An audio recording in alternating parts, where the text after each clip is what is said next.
સિત્સર ઉમિયાધામ ખાતે કડવા પાટીદાર સમાજ દ્વારા મહાસંમેલન આયોજિત કરવામાં આવ્યું હતું। આ સંમેલનની અંદર જે છે તે કડવા પાટીદાર સમાજના લોકોના હિત માટે અનેક નિર્ણય કરવામાં આવ્યા છે। તેને લઈ વિગતવાર ચર્ચા કરીએ। નમસ્કાર, આપ જોઈ રહ્યા છો ન્યૂ ભારત ન્યૂઝ અને હું છું આપની સાથે વલ્લરી વ્યાસ।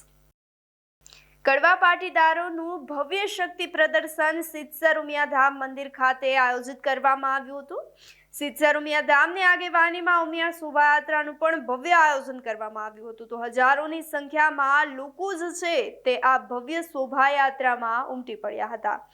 હર્ષ અને ઉલ્લાસ વચ્ચે જે છે તે સમગ્ર માહોલની અંદર પાટીદાર સમાજના આગેવાનો દ્વારા સમાજ માટે મહત્વના નિર્ણયો કરવામાં આવ્યા હતા। તો વિવિધ જ્ઞાતિના આગેવાનો દ્વારા માર્ગ પર આ યાત્રાનું ભવ્ય સ્વાગત પણ કરવામાં આવ્યું હતું।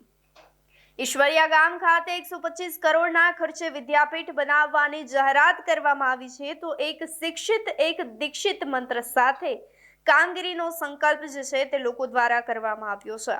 મૌલેશભાઈ ઉકાણીનું નિવેદન પણ સામે આવ્યું છે। આ સમગ્ર શક્તિ પ્રદર્શન નહીં, શક્તિ દર્શન હોવાની વાત તેઓ દ્વારા કરવામાં આવી છે। તો સંસ્થામાં રાજકારણને સ્થાન ન આપવાની વાત પણ તેઓ કરી રહ્યા છે। ચૂંટણીમાં ટિકિટ માંગનારનો ઇનકાર કરવામાં આવશે તેવું પણ તેમના દ્વારા નિવેદન આપવામાં આવ્યું છે। તો સૌપ્રથમ તેઓ શું કહી રહ્યા છે તે સાંભળી લઈએ। રાજકોટ ખાતે ઉમિયા માતાજી મંદિર ટ્રસ્ટ સિત્સરના ભાગરૂપી આજે તારીખ 21 થી તારીખ 25 સુધીમાં જે સુંદર મજાનું આયોજન થઈ રહ્યું છે ત્રિવેણી સંગમ રૂપે, એના ભાગરૂપે આજે રાજકોટના રાજમાર્ગો ઉપર મા ઉમિયાની શોભાયાત્રા રથયાત્રા એ આજે થઈ રહી છે।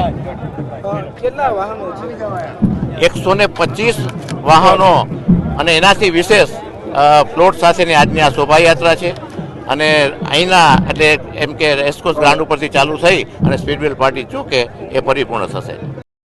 પાટીદાર સમાજના તમામ આગેવાનો જે છે તે ઉમિયાધામ ખાતે ઉપસ્થિત રહ્યા હતા અને ભવ્ય શોભાયાત્રામાં જોડાયા હતા। શોભાયાત્રા દરમિયાન તમામ માઈ ભક્તોએ જે છે તે મા ઉમિયાને સમાજની એકતા માટે પ્રાર્થના કરી હતી।